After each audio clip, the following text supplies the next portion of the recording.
C'est bon, ça enregistre. Parfait. Bonjour à tous. Aujourd'hui, j'ai la chance d'avoir Vincenzo Castronovo sur cette chaîne. On va parler pendant à peu près 40 minutes de bien vieillir, de santé féminine, de santé mitochondriale. Mais avant tout, j'aimerais que, pour ceux qui ne le connaissent pas, que Vincenzo se présente. Écoute, bonjour François, merci de m'inviter sur ton site et sur ton média. Donc voilà, je m'appelle Vincenzo Castronovo, je suis d'origine sicilienne née en Belgique et j'ai un cursus où je suis docteur en médecine, chirurgie, accouchement. Je me suis spécialisé en gynécologie et oncologie et j'ai mené en parallèle à ma carrière de clinicien, une carrière de chercheur en cancérologie, donc depuis tout le début. J'ai fait ce qu'on appelle un MD-PhD. J'ai travaillé 5 ans aux États-Unis, puis je suis revenu créer mon laboratoire dans mon université, Alma Mater, l'Université de Liège, en Belgique. Et rapidement, j'ai été convaincu que notre connaissance de la maladie, mais surtout la santé, n'était que fragmentaire et qu'il y avait encore beaucoup de points d'interrogation. Mais surtout, je me suis aperçu rapidement qu'il y a tout un pan de la santé qui avait été scotomisé, c'est-à-dire qu'on n'en a pas parlé, c'est l'importance de l'alimentation. Et pourtant, dans le serment d'Hippocrate, puisque quand on a diplôme de médecin, on prête serment sur Hippocrate, où il y a le premier précepte, c'est d'abord ne pas nuire, puis et puis il faut respecter les patients, etc. Mais il y a un élément majeur dont on ne parle jamais, c'est que Hippocrate a dit que ton alimentation soit ta première médecine, qu'elle sert à la fois à préserver la santé, également à la retrouver, donc des vertus préventives et curatives. Et donc, en fait, je me suis intéressé à la nutrition, plus inspiré par mes patients. Comme tu as dit qu'on avait 40 minutes, je vais raconter parce que c'est important. À un moment donné, donc moi, je faisais le diagnostic de cancer. Et puis, quand les patients allaient dans cette chaîne de traitement aurique et chirurgie, radiothérapie, chimiothérapie, elles reviennent pour des contrôles. En fait, chimiothérapie, une patiente un jour me confronte, me dit « Tiens, mon oncologue m'a dit que voilà, c'était fini. » Et je dis « Qu'est-ce que je peux faire pour ne pas que ça revienne ?» Il m'a dit, écoutez, profitez de la vie, faites ce que vous voulez. Et donc, il m'a donné aucun conseil. Elle me dit, tiens, docteur, mais si je fais comme avant, il va revenir. Et je me suis retrouvé un peu idiot. Je me suis dit, mais elle a raison. Et donc, j'ai commencé à m'intéresser en disant, est-ce que son corps, son terrain, et notamment son système immunitaire, n'est-il pas dans une situation de précarité qui permet au cancer de se développer? Et donc, je me suis intéressé, et puis, le rencontre des hasards, j'ai rencontré des films de compléments, et je me suis notamment intéressé à la vitamine D. Je me suis rendu compte que systématiquement, toutes les patients qui ont cancer du sein avaient une vitamine D effondrée. Donc, j'ai commencé déjà à corriger, et puis voilà, et puis je me suis intéressé aux acides gras, à l'intestin, et puis plus tard au microbiote. Donc, je me suis rendu compte qu'il y avait tout cet aspect de la santé qui ne nous avait pas été enseigné, et donc qu'on ne pratiquait pas. Et je me suis rendu, alors les films de complément ont dit que ce serait bien que vous parliez aux médecins parce qu'ils n'y connaissent rien, mais moi non plus, j'y connaissais rien. Mais étant plus convaincu de mon ignorance que de ma connaissance, j'ai eu l'humilité d'aller chercher l'information dans les revues scientifiques. Je me suis rendu compte qu'il y avait le support evidence-based, mais également common sense, c'est-à-dire, moi je suis d'abord pour la médecine basée sur le bon sens. L'évidence, ça touche lorsque vous allez donner un produit potentiellement dangereux, un médicament, pour montrer qu'il fait plus de bien que de tort. Mais quand on sait qu'un produit ne peut faire que du bien utilisé normalement, je n'ai pas besoin de faire un exemple un peu caricatural. Je dis, je n'ai pas besoin qu'on me démontre que quand on saute d'un avion, on fait un parachute pour prendre un parachute plutôt que de sauter sans parachute. Vous voyez, ça c'est le bon sens. Et donc, j'ai commencé à corriger et mes patients allaient beaucoup mieux. Et ce qui est intéressant, c'est que des symptômes qui accompagnaient le risque de récidive, disparaissaient. Des problèmes de surpoids, des problèmes de dépression.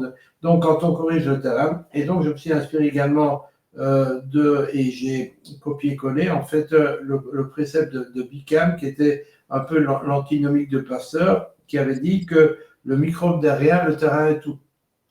Eh bien, cela, on peut le traduire, le cancer n'est rien, le terrain est tout. la dépression n'est rien, le terrain est tout, la maladie auto-immune ne sont rien, le terrain est tout. Et donc, inspiré par ce concept, je me suis rendu compte qu'il fallait former les médecins. J'ai commencé à faire des formations et notamment, je fais des formations de base où on revisite et j'ai essayé de structurer ce concept de la médecine de la santé par 7 piliers. 7 piliers qui sont tous liés.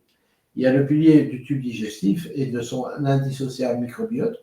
Il y a le pilier du saturne acide gras, le pilier de la mitochondrie et le stress oxydant qui était adhérent. Et finalement, vous allez voir que la mitochondrie va jouer un rôle de plus en plus important, qui aujourd'hui a atteint sa maturité, c'est-à-dire qu'elle doit être appliquée au niveau de la santé du patient, on en reparlera tout à l'heure.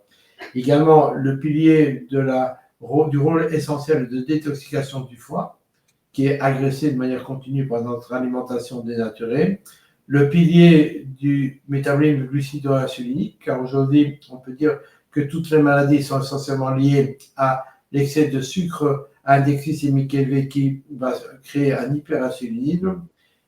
Et enfin, le pilier de la réponse immunitaire du système inflammatoire, parce qu'on sait aujourd'hui que notre système immunitaire est programmé pour être hyperréactif.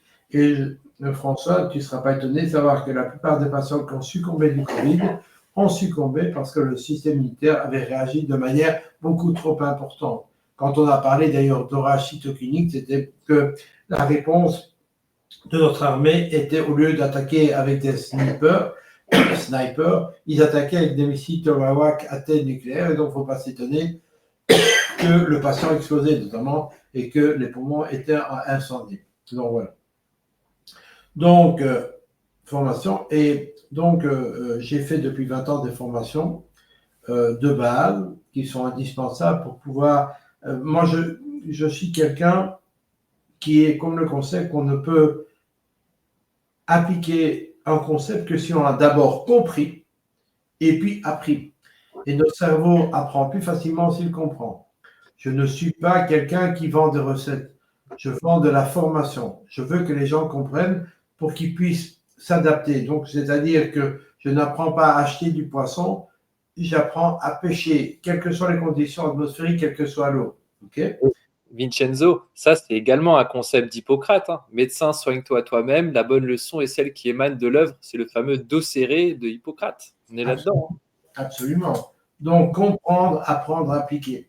Et souvent, beaucoup de gens qui viennent à ma formation n'aimaient pas parce que j'insiste sur la compréhension.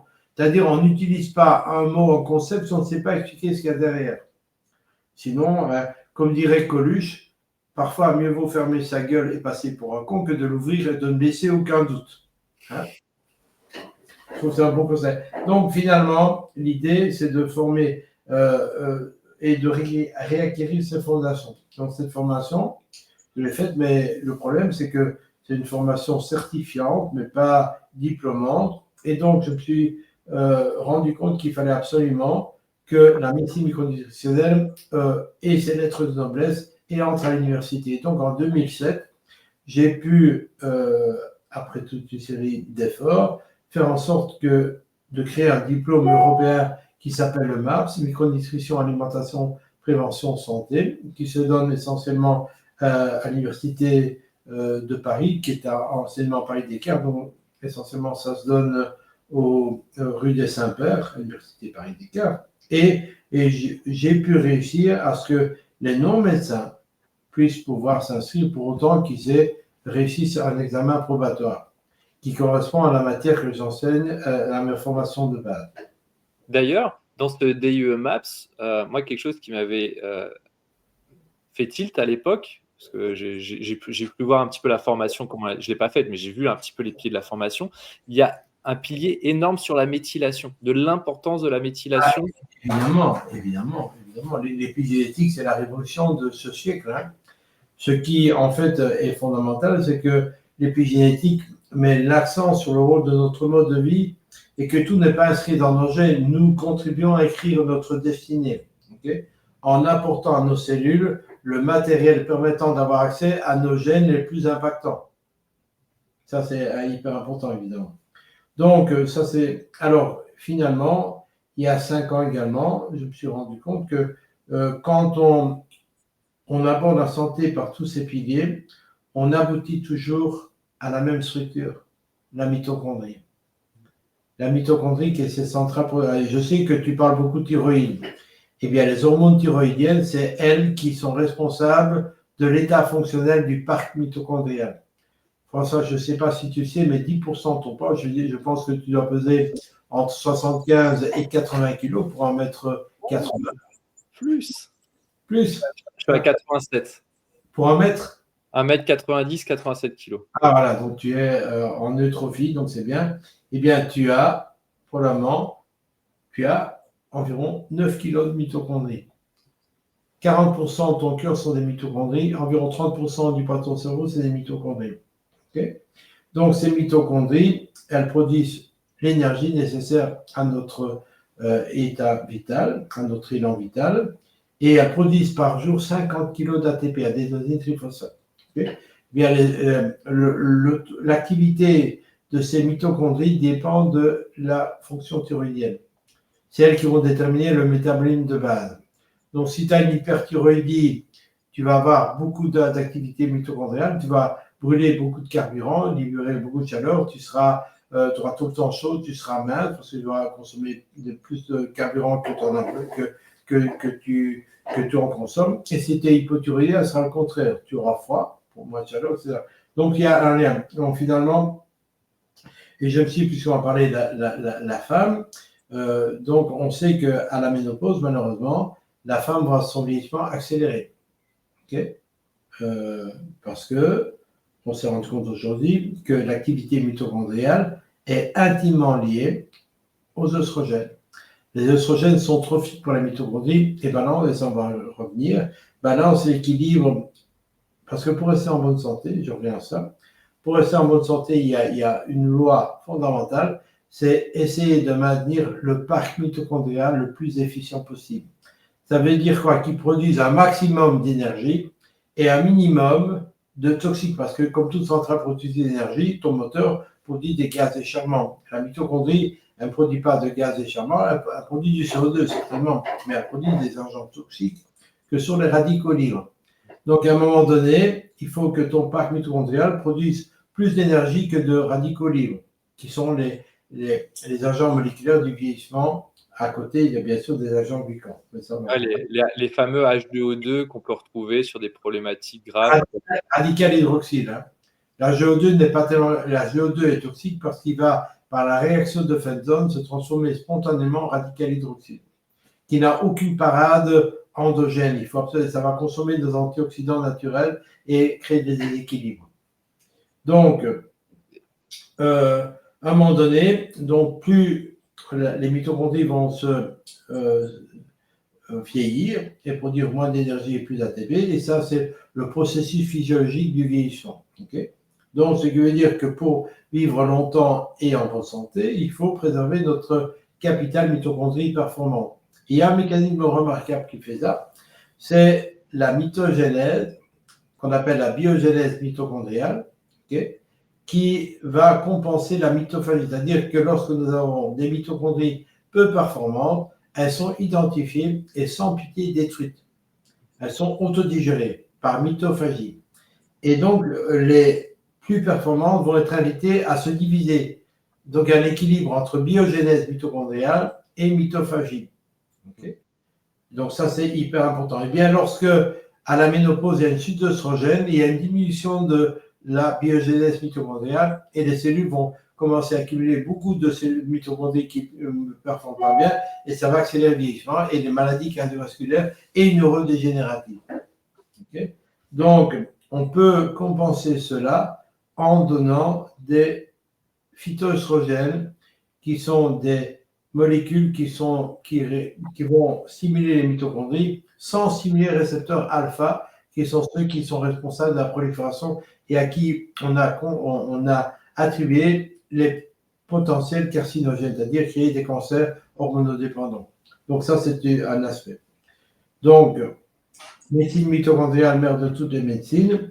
Évidemment que pour pouvoir aborder cet aspect, il faut avoir compris tous les autres piliers, c'est-à-dire notamment également une notion extrêmement extrêmement récente, c'est qu'on s'est rendu compte que nos mitochondries, où qu'elles soient, sont influencées par notre microbiote intestinal. Donc c'est quand même assez incroyable. Comment est-ce que des structures qui sont dans nos cellules, dans nos neurones, peuvent être modulées par les bactéries qu'on a dans notre intestin, hein? Et généralement, on dit voilà, l'intestin, c'est un peu tout ce qui n'est pas bon qu'on va éliminer à part la toilette. Eh bien, 89% de nos matières fécales, ce sont des bactéries vivantes. Okay? Il faut savoir ça. Alors, quel est ce lien entre mitochondries et bactéries intestinales? Eh bien, il est tout à fait logique. Il faut juste revenir 1,3 milliard d'années en arrière pour se rendre compte que la mitochondrie est une bactérie ancestrale qui n'a pas tellement évolué par rapport à son statut mitochondrie. Elle garde son propre génome, elle a sa propre membrane interne dépourvue de cholestérol, okay, et elle n'a pas de noyau. Par contre, elle a gardé le même langage moléculaire, les mêmes petites molécules qui sont produites par les bactéries, acétate, butyrate, valérate, propionate. Et lorsque le microbiote altéré produit des proportions altérées de ces métabolites, eh bien la mitochondrie, elle ne fonctionne plus bien. Et ça, on l'a démontré. Alors, tu seras peut-être étonné de savoir qu'aujourd'hui, on sait prédire l'évolution d'un Alzheimer 15 ans avant le premier symptôme par une perturbation du microbiote. Il y a une signature pré-alzhémérienne. Parce que le fait de ne pas corriger ce microbiote va perturber progressivement les mitochondries cérébrales qui consomment beaucoup d'énergie. Est-ce que tu sais que notre cerveau, qui pèse environ 2% du poids total, consomme 20% de l'oxygène que nous respirons, 20%. Donc, un facteur 10. De son capital mitochondrial. Donc, c'est une masse qui finalement consomme beaucoup d'énergie, mais très peu d'ATP finalement, quand on regarde bien le cerveau par rapport à la masse du corps. C'est ça qui est intéressant. Le cerveau consomme beaucoup d'ATP. Beaucoup d'ATP. Et pourquoi est-ce que les intellectuels ne maigrissent pas, alors, à ton avis? J'ai l'impression que ça consomme pratiquement pas de calories, finalement, un cerveau. 20%, le cerveau consomme 120 grammes de glucose. En fait, tu dois savoir, et c'est ça que j'apprends dans ma base, c'est les fondations, tu dois savoir que le neurone ne sait utiliser comme carburant que le glucose, pas les acides gras. Donc, le neurone ne sait brûler que le glucose comme carburant. Et donc, tu ne vas pas perdre du gras quand tu réfléchis.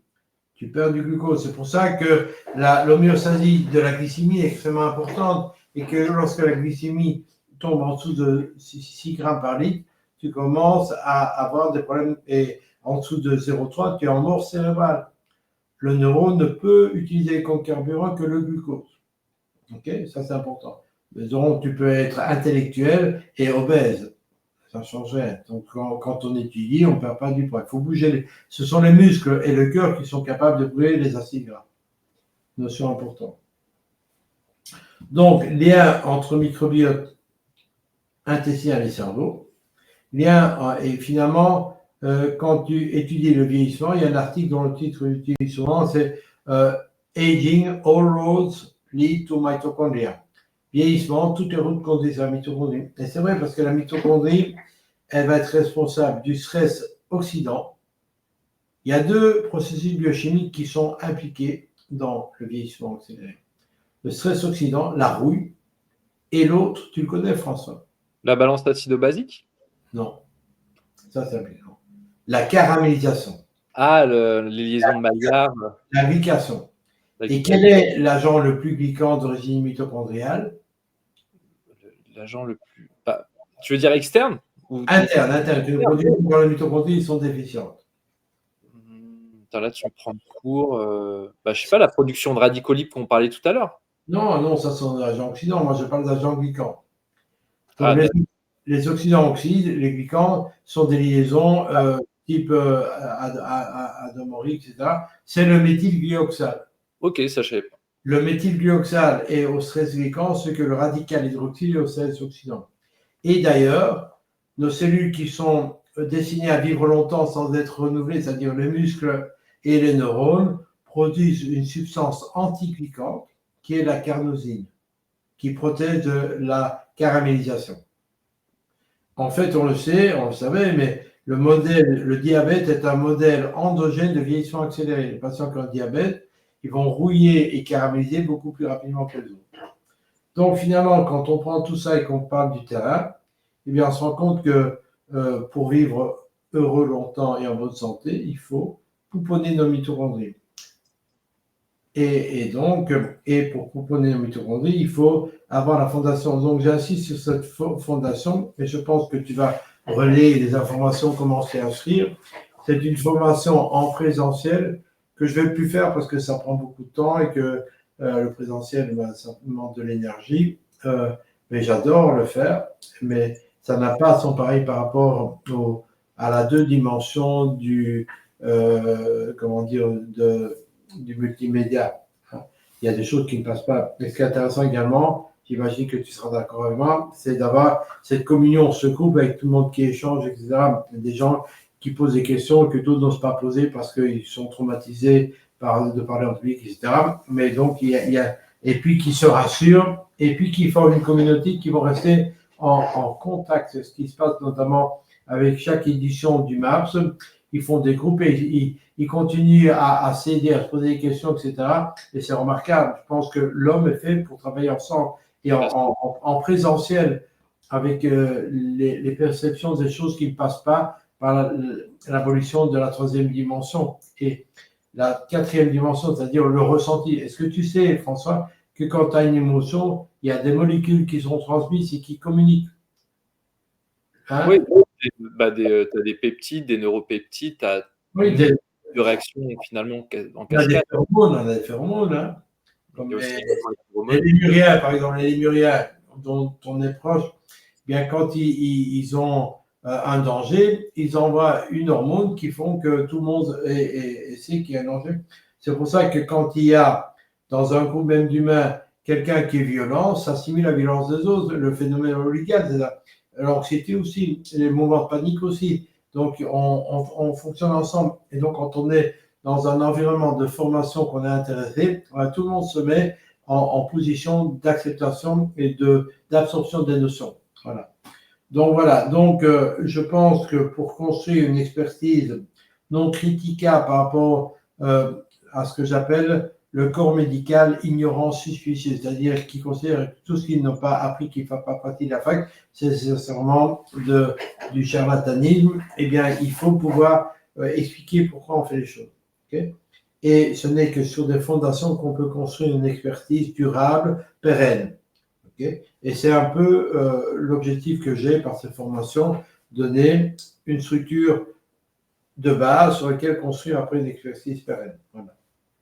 J'avais eu l'occasion, pendant la période du Covid, grâce à un ami, d'avoir juste un petit extrait de ce qui se passait sur les cours du coup du DU MAPS, de voir la construction de la partie écrite, la construction de la personne sur scène qui parlait.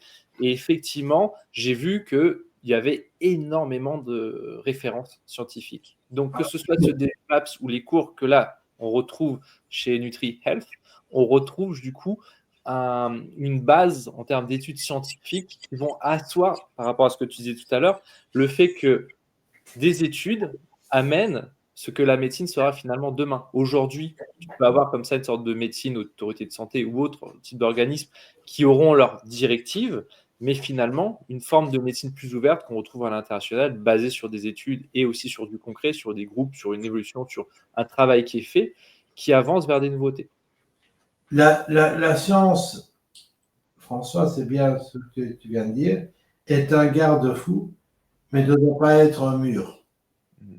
Hein, qui empêche, parce qu'on doit toujours être animé par notre désir de faire du bien et pas de faire du mal. Okay?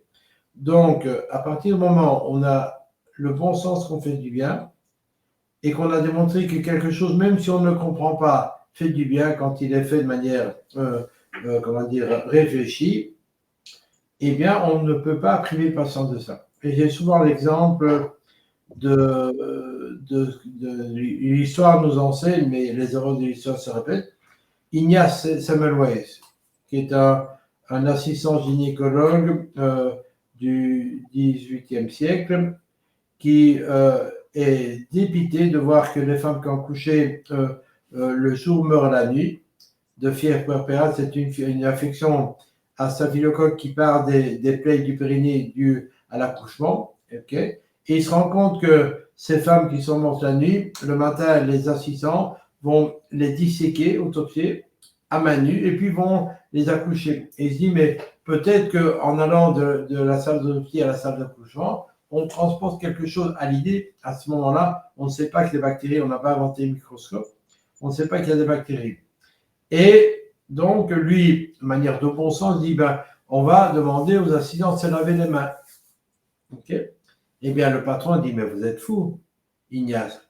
Ça n'a rien à voir. Parce qu'en fait, ce qu'il avait remarqué aussi, c'est que les femmes qui accouchaient dans la clinique privée catholique par rapport à l'hôpital public, elles mouraient beaucoup moins. Et la seule différence entre les deux, c'est qu'il n'y avait pas d'autopsie dans la clinique privée.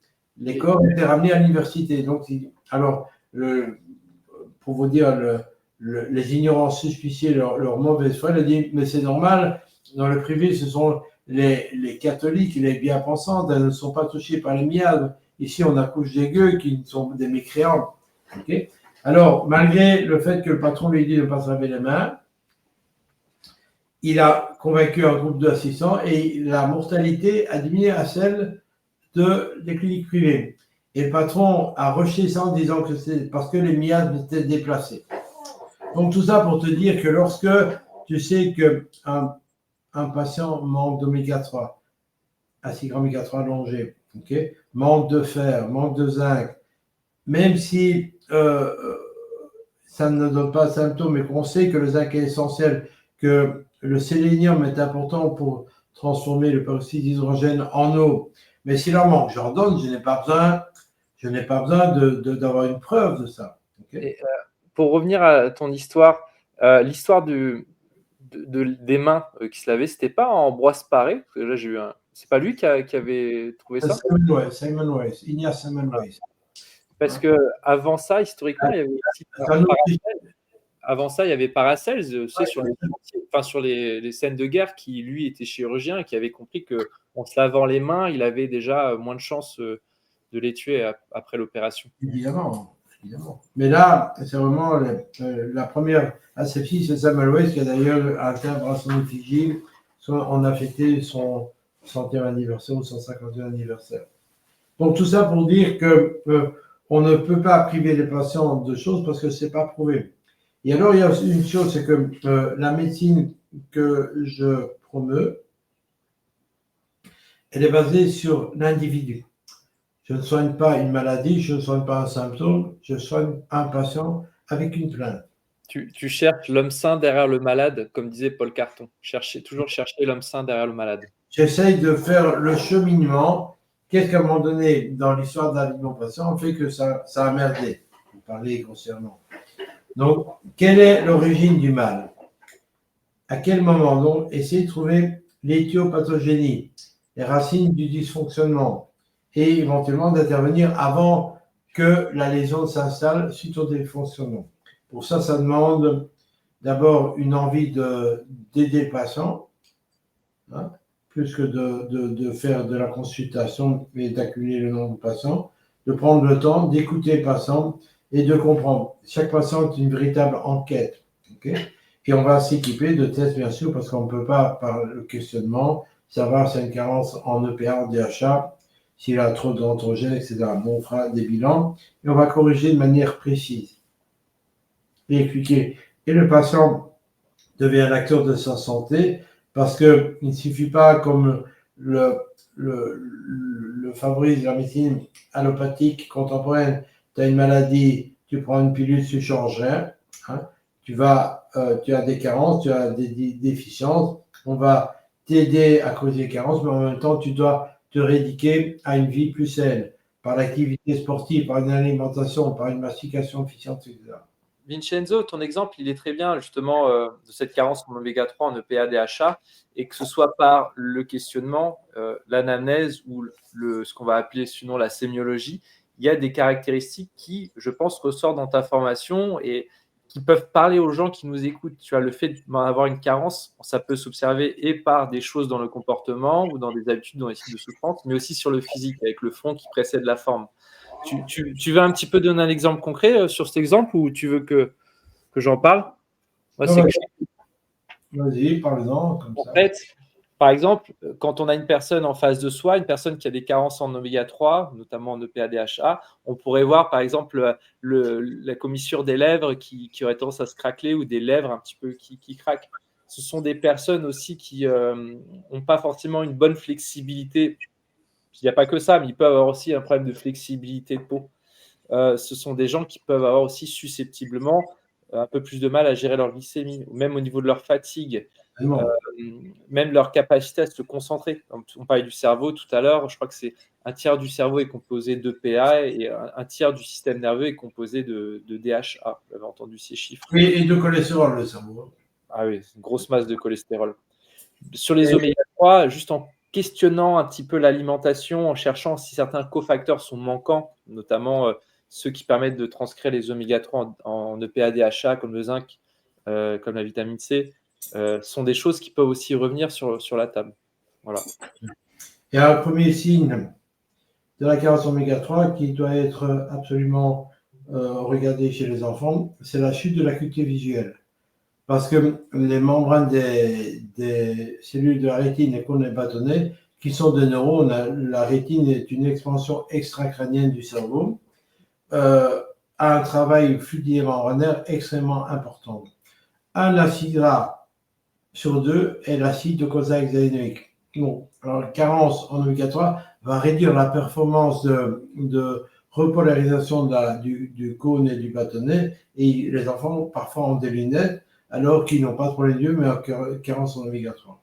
Oui, parce que derrière l'œil, il y a ce centre nerveux, l'ensemble du centre nerveux suprachiasmique, dont les gaines de myéline sont aussi faites en oméga 3. Il y a pas mal de gens qui développent dans ces pathologies derrière l'œil, ce système nerveux qui va s'inflammer.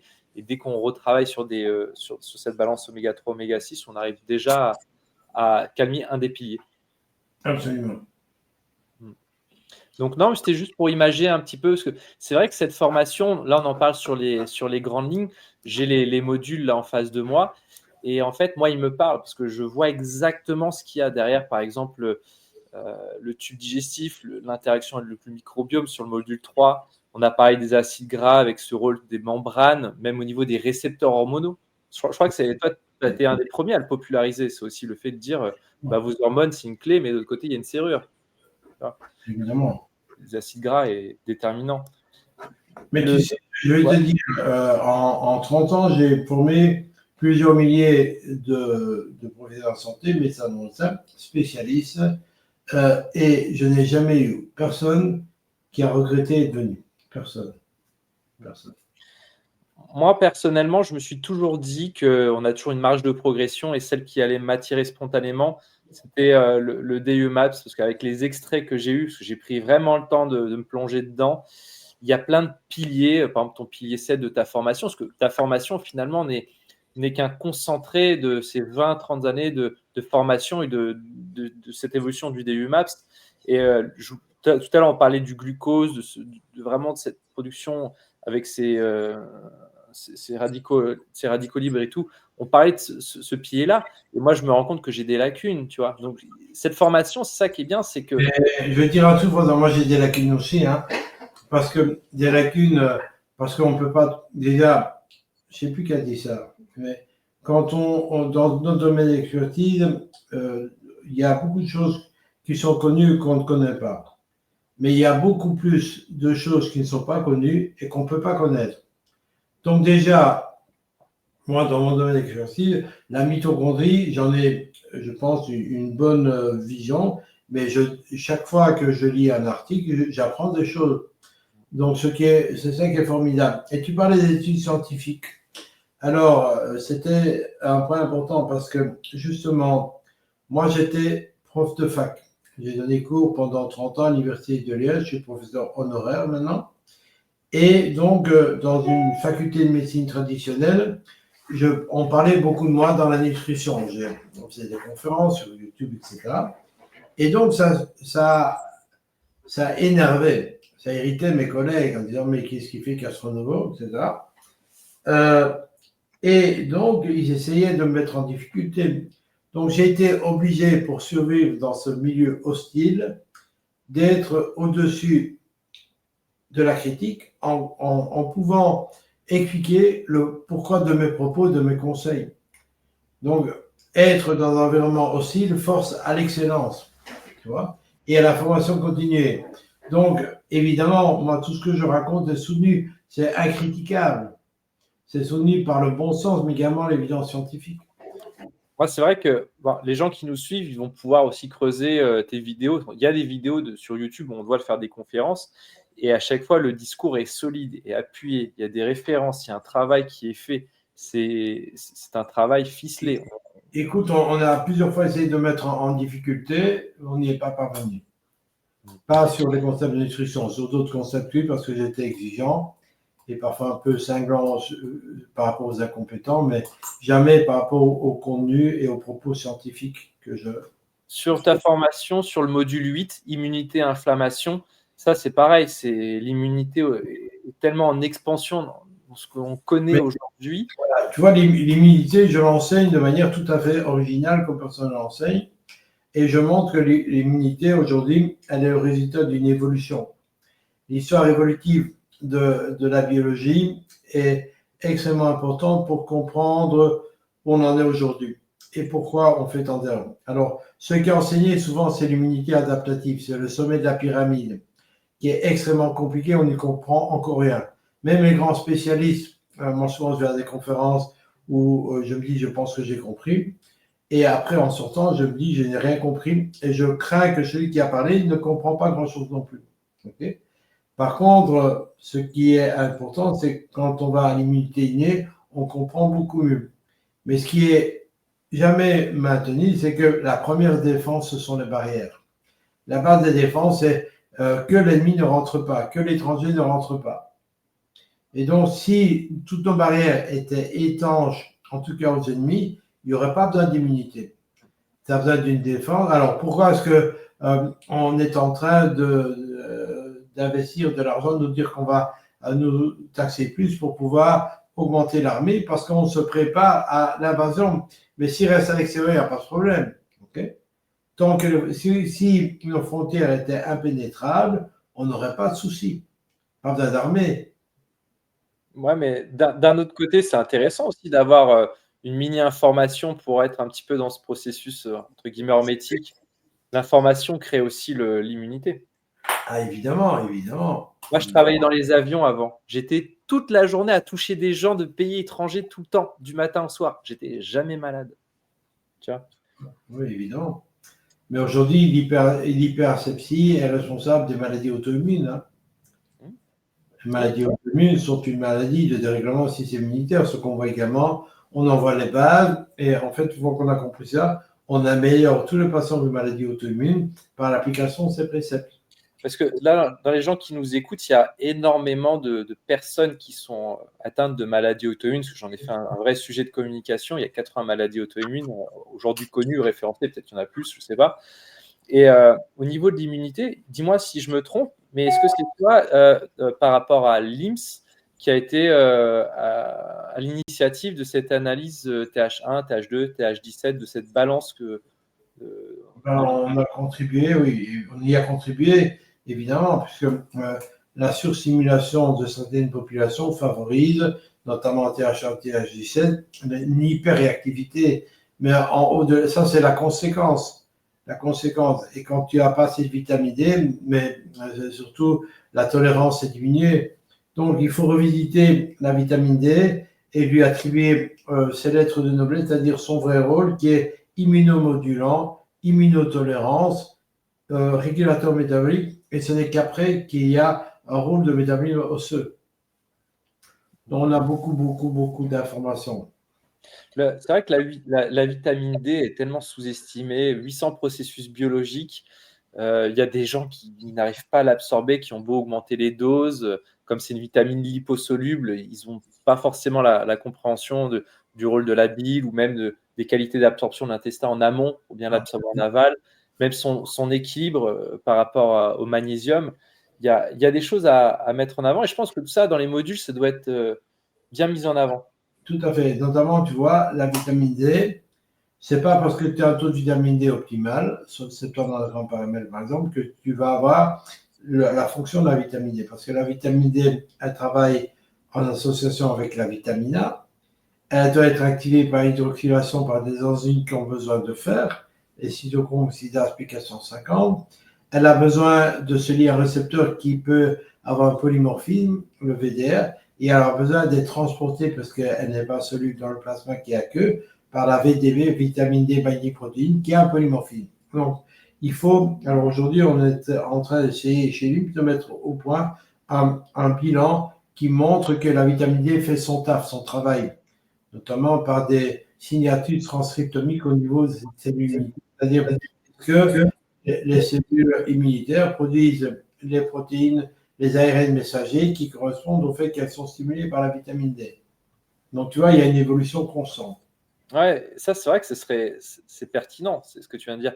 C'est-à-dire le fait de mettre un cocktail d'analyse comme ça avec LIMS sur tout ce qui touche autour de la vitamine D, des gens qui ont du mal à remonter les taux de vitamine D. On a parlé de ces transporteurs, on a parlé de ce VDR et tout. Ne fût-ce que l'absorption, hein, tu dois savoir que quelqu'un qui est stressé, qui se fait de la bile, quand il prend sa vitamine D, elle passe dans le WC. Hein. Il n'y a pas, voilà, sans être émulsifié avec le gras, la vitamine D, sa biodisponibilité tombe de 50 à 2%. Donc ça, c'est une notion fondamentale de comprendre la biodisponibilité et ce qui l'affecte. Que ce n'est pas parce qu'on consomme un aliment riche en micronutriments qu'on le donne à notre corps. Et en fait, dans les modules, si c'est comme le DUE-MAPS, c'est le fait de faire le tour de la question, comme on vient de le faire, mais bon, là, vous approfondissez beaucoup plus. Mais derrière, on n'est pas perdu. Si on a besoin, on a mis pause, on met des recherches, mais on. Absolument. Et donc, l'idée, la première année où j'ai fait le MAPS en 2017, j'ai donné tous les cours moi-même, ce qui permet d'avoir un fil continu. Okay. Puis c'était trop, hein, parce que j'ai eu trop d'activités. Et donc, j'ai pris mes meilleurs étudiants à qui j'ai demandé de donner certains domaines. Et aujourd'hui, ils sont excellemment performants. Donc, on a un panel de profs qui interviennent. Mais la formation que je donne ici, je la donne encore 5 jours où je suis le seul intervenant, ce qui me permet d'avoir ce fil continu et cette cohérence. Parce que je dis ça, je vous le dis maintenant rapidement, mais je en reparle demain. Ça vous verrez combien c'est important dans la détoxification. Et on essaie de comprendre. Par exemple, il y a très peu de gens qui ont été formés par d'autres formations qui savent expliquer c'est quoi l'oxydation. Et je regardais avec un peu de hauteur les 10 modules et je me rends compte que finalement, dans l'accompagnement du praticien de santé, il y a en fait des choses que tu gardes dans un coin de ta tête à chaque fois que tu as un client en face de toi. Ces points d'interrogation, quid, c'est marrant, c'est quasiment dans l'ordre, quid de cette fonction mitochondriale, quid de la méthylation, quid de la détoxination, quid de cette balance glucose-glycation, de l'immunité, comment est-il au niveau de sa réaction à l'inflammation, et on retrouve vraiment cette logique dans les modules. Donc finalement, quelqu'un qui va faire ces modules va, pour comprendre l'anamnèse et surtout comprendre pourquoi il fait l'anamnèse. Évidemment, et puis comment corriger surtout. Voilà, donc pour les gens qui nous intéressent, qui s'intéressent, c'est Nutri Health by Vincenzo Castronovo. Voilà, une formation qui est en ligne. Sinon, je sais aussi. Qui va être donnée en présentiel. Voilà, présentiel, c'est ce que je voulais dire. Présentiel, ce sera où? Tu peux nous le rappeler? À Namur, en Belgique, dans le château de Namur. C'était un très bel endroit qui est au-dessus de la citadelle de Namur, avec une vue sur la Meuse. C'est magnifique. On a fait la première édition l'an passé. Beaucoup de Français, les gens ont adoré. Il y a un téléphérique pour descendre dans la vieille ville où on mange très bien en Belgique, parfois mieux qu'en France d'ailleurs. Et donc voilà, c'était un moment superbe de communion, de transfert, et tous les gens étaient ravis. Et au niveau des dates, est-ce qu'on a des dates à communiquer? 7 au 11 février, mais je pense que tu auras toutes les informations. Ah oui, et je fais mardi soir un webinaire gratuit où je explique les bases de cette médecine nutritionnelle et fonctionnelle et ce qu'on peut, en suivant cette formation, comment on peut s'enrichir pour le bénéfice de nos patients et de ceux qu'on veut aider. Ça, c'est important de le dire. Je tiens aussi à placer un truc très important. Tu me dis, je sais que toi, tu es directeur scientifique chez Pimo. Absolument. Donc, directeur scientifique, on est sur des compléments alimentaires qui travaillent vraiment la fonction mitochondriale. On en connaît des marques, il n'y en a aucune qui se sont vraiment penchées sur la mitochondrie comme celle-là, à ma connaissance. Donc, je vais t'en dire deux mots. En fait, il y a 5 ans, on a été approché par deux entrepreneurs qui voulaient avoir une entreprise qui a du sens et qui avaient entendu parler d'un purificateur d'air très sophistiqué, breveté d'ailleurs, qui est le bio, qui va permettre de créer un plasma avec de l'oxygène biodisponible qu'on peut mettre dans sa chambre et qui va vraiment, a été démontré scientifiquement, augmenter la production d'ATP. Et donc, on s'est dit, on va créer une entreprise qui s'occupe de la mitochondrie qu'on appelle PIMO. C'est moi qui ai proposé le mot. PIMO, c'est un petit mot facile à redire, pour Professional Innovative Mitochondrial Optimization, c'est-à-dire optimisation mitochondriale par des techniques professionnelles innovatives. Et donc, moi, passionné de mitochondrie et de santé, je me suis dit, on doit protéger la mitochondrie à 360 degrés. En fait, la mitochondrie, c'est le senseur des agressions environnementales. Et, j'espère que vous avez compris, maintenir un parc mitochondrial optimal, c'est la garantie d'une longévité optimale en santé, en pleine santé. Et donc, on s'est dit, les mitochondries, il faut les protéger en leur donnant les nutriments et en limitant les agressions. Donc, on a développé le bio pour l'air, une structure double, une machine osmose reverse pour éliminer toutes les toxines, pesticides et médicaments qui sont dans les eaux, hein, parce que ça, c'est catastrophique. Hein. J'ai eu une étudiante qui a fait son mémoire du MAPS qui a comparé le dosage de l'eau par un laboratoire indépendant par rapport à ce qui était publié par les municipalités. Il y avait des différences x10. Hein. x10. Donc, voilà. Je serais curieux de les avoir. Si un jour, je voudrais bien avoir accès à cette étude, ça m'intéresse. Ensuite, ça éventuellement pour envoyer le mémoire.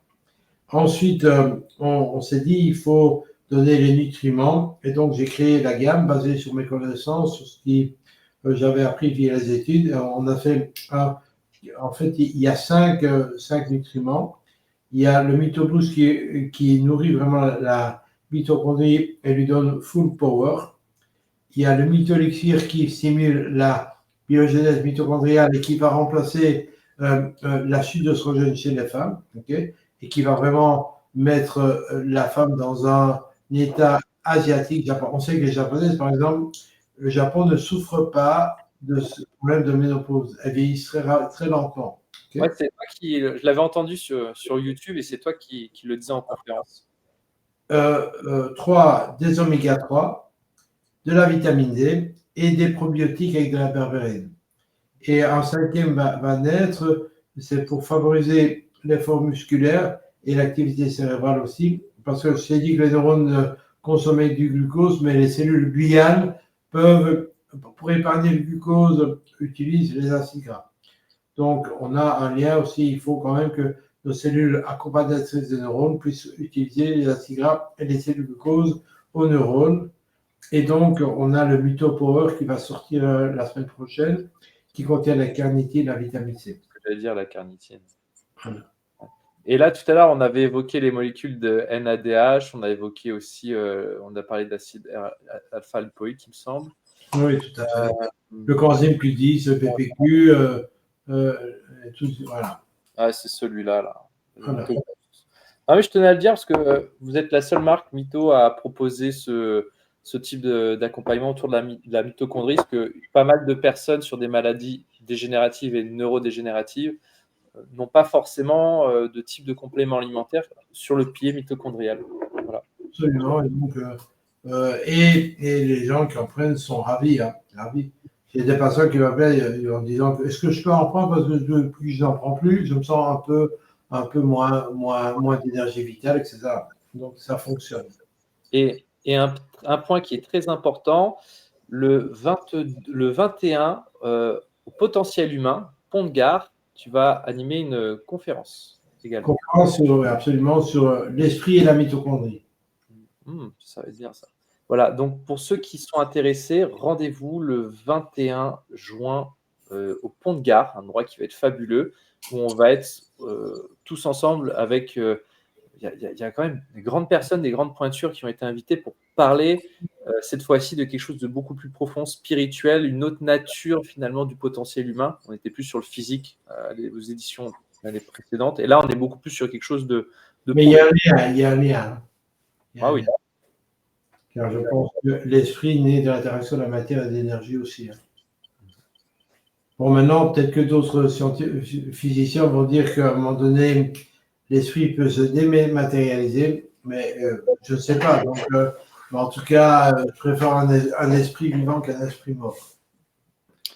Ouais, non, mais l'énergie, le verbe et la matière, pour revenir à quelque chose de très ancien. Et quand Karine Sio m'a proposé de parler de la mitochondrie, je me suis dit, oulala, comment faire le lien? Donc, j'ai mis Mind et mitochondria sur PubMed, il y a des centaines d'articles. Donc, c'est un sujet qui est déjà nourri au niveau scientifique. Il y a un lien entre mitochondrie et dépression, notamment. Tu vois. Parce que la mitochondrie, en 1,3 million d'années, s'est vue attribuer d'autres fonctions en plus de produire de l'énergie. Elle contribue à la synthèse des neuromédiateurs, elle contribue à la synthèse hormonale thyroïdienne, elle contrôle la vie et la mort de la cellule, donc elle peut accélérer la mort de certaines cellules. Donc c'est un domaine où the sky is the limit. Sky is the limit. Bon alors, j'ai bien envie de conclure par cette phrase, sauf si tu as une conclusion secondaire, mais sky is the limit. Non, mais, on est vraiment là-dessus, on est sur dans l'anti-aging, le vieillissement, une des bases physiologiques de la physiopathologie de toutes les maladies actuelles, la mitochondrie. Et cette formation, les 10 points, est exceptionnelle. Peut-on dire que cette formation est ouverte à tout public? La formation, en effet, elle est ouverte à tout public parce qu'on repart de la base et j'ai vraiment, comment dire, la volonté de rendre accessible à tout le monde. Moi, mes enfants l'ont tous suivi, même quand je n'étais pas en humanité, donc à 16 ans. Et je me rappelle qu'une anesthésiste qui a suivi la formation et qui l'applique dans la clinique de la douleur, je sais pas, toujours, a eu son gamin de 15 ans qui est venu et qui a dit à sa maman, ça a commencé tôt, hein, c'était à Paris, il me dit, maman, je ne savais pas qu'on pouvait apprendre et s'amuser en même temps. Parce que j'essaie toujours de faire le lien entre les concepts compliqués et la réalité. Non, mais j'invite à tous ceux qui, comme moi, par exemple, professionnels de la santé, s'ils cherchent un upgrade, d'aller sur ce type de formation, NutriHealth, ou, si vraiment ils en ont les compétences, le DU MAPS, en essayant de passer le concours. Et en passant le MAPS, vous êtes privé du concours. Voilà. Donc, merci Vincenzo. Merci François, c'était un plaisir d'échanger avec vous et à très bientôt pour d'autres aventures. À bientôt. The limit is the sky. À bientôt.